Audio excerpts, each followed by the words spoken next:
ఎస్సీల స్వయం ఉపాధికి అంటూ ఓ పథకం పెట్టి దాంట్లో 1,00,000 ఆంక్షలు పెడితే ఏంటి ప్రయోజనం? అప్పుడు కేవలం ధనవంతులే పొందుతారు కదా, లేదంటే ఏదో ఏ రాజకీయ నాయకుడు ప్రాబల్యం ఉన్నటువంటి వాళ్ళే పొందుతారు కదా, నిజమైన ఎస్సీలకు అన్యాయం జరగదా?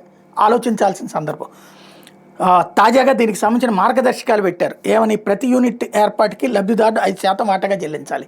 అంటే డబ్బులు వాళ్ళ జేబులోంచి పెట్టాలి. గుడ్, అది ఉంటే రెస్పాన్సిబిలిటీ అనుకుందాం. కాకపోతే యూనిట్ వ్యయాన్ని బట్టి ప్రభుత్వం 50 నుంచి 60% వరకు రాయితీ భరిస్తుందంట. అంటే అందులో సగమే ఇస్తారు, మిగతాది లోన్ ఇప్పిస్తారట. ఓకే, ఇంతవరకు ఓకే. బ్యాంకు లోన్లు ఇస్తాయా? అదొక పెద్ద సందేహం. లేకపోతే యూనిట్ ఏర్పాటు ప్రారంభించిన తర్వాత 6 నెలలకోసారి జియో ట్యాగింగ్ తప్పనిసరి. ఆ తర్వాత మరో 2 విడతల్లో థర్డ్ పార్టీ తనిఖీలు ఉంటాయి. వీటన్నింటితో పాటు యూనిట్ ప్రారంభించిన 2 ఏళ్ళు బ్యాంకు రుణ వాయిదాలు సక్రమంగా చెల్లిస్తేనే లబ్ధిదారుడికి రాయితీని అందిస్తారు. అప్పటి వరకు ప్రభుత్వం విడుదల చేసిన రాయితీని లబ్ధిదారుడి పేరు మీద ప్రత్యేక ఖాతాలో టర్మ్ డిపాజిట్ రిసిప్ట్ జమ చేస్తున్నట్టు. ఇది ఎక్కడ దుర్మార్గం? ముందు వాళ్ళ దగ్గర డబ్బులు ఉండవు, వాళ్ళు ఇప్పుడు డబ్బులు సకాలంలో కడితే ముందు వాళ్ళ ప్రభుత్వం ఇచ్చే డబ్బులు సగమే ఇస్తుంది, దాన్ని మిగతాది వాళ్ళు బ్యాంకు లోన్ ఇప్పిస్తారు. దీంతో మళ్ళీ 5% అతను డబ్బులు ఉండాలి.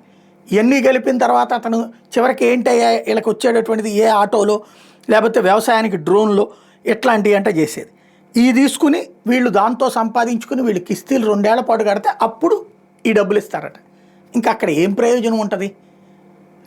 రెగ్యులర్గా చేసుకునే వాళ్ళకి తప్పించి ఏ ప్రయోజనం ఉండదు.